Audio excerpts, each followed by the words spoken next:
ازيكم عاملين ايه؟ يا رب تكونوا كويسين وبخير. قبل ما ابدا الفيديو ما تنسوش لايك واشتراك واعملوا لي سبسكرايب على القناه علشان يجيلكوا اشعار ان انا نزلت فيديو. وما تنسوش تسيبوا لي كومنت باي اكله بنزلها تقولوا لي انتوا بتعملوها كده ولا لا، علشان ناخد كلنا افكار من بعض. النهارده هعمل معاكم سمك مقلي، هعمله بطريقه حلوه جدا. هقول لكم ازاي ما يشربش منكم زيت ويطلع مقرمش وطعمه حلو جدا. وعملت برضو صينيه فراخ كانت حلوه برضو، يعني علشان اللي ما بياكلش سمك ممكن ياكل من الفراخ. ويلا نبدا نتبل السمك مع بعض. اول حاجه جبت بصلتين كبار وطماطم وفلفل اخضر وفصين توم وضربتهم كويس جدا في الكبه. نزلت بالبهارات اللي هي عباره عن ملح وشطه وفلفل اسود وكزبره ناشفه وكمون وعصرت ليمونه. طبعا الملح حطيته حسب الرغبه، وبعد كده شويه خل، وبقلبهم كويس جدا بالطريقه دي. وما تنسيش وانت بتفرمي الحاجات دي تفرميها ناعم جدا او تخلي الفرم بتاعها ناعم جدا علشان السمك ما بياخدش وقت في التسويه، فلازم تكون ناعمه علشان لو سبتيها خشنه مش هتستوي بسرعه، هيكون السمك مستوي والحاجات اللي جواه مش مستويه، فلازم تعملي توازن بينهم يعني علشان يكون السمك طعمه حلو.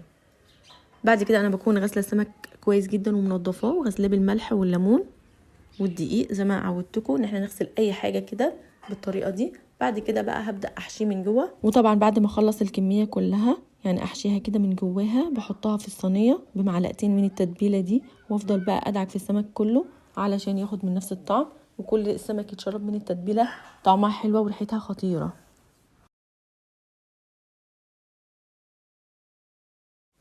بعد كده جهزت الغلاف اللي بنغلف بيه السمك علشان نحمرها في الزيت، وهي معلقتين دقيق كبار ومعلقه من النشا. طبعا النشا هي السر الخطير اللي بيخلي السمك مقرمش وما بيطراش بسرعه. وبرده بتبل الدقيق بشويه ملح ورشه فلفل اسود وكزبره ناشفه. بعد كده جبت الطاسه بقى بتاعه السمك دي، طاسه السمك مخصوص علشان السمك بيخلي الطاسات كلها تبوظ، فانا سايبه الطاسه دي مخصوص للسمك. وبعد كده هحمره بقى.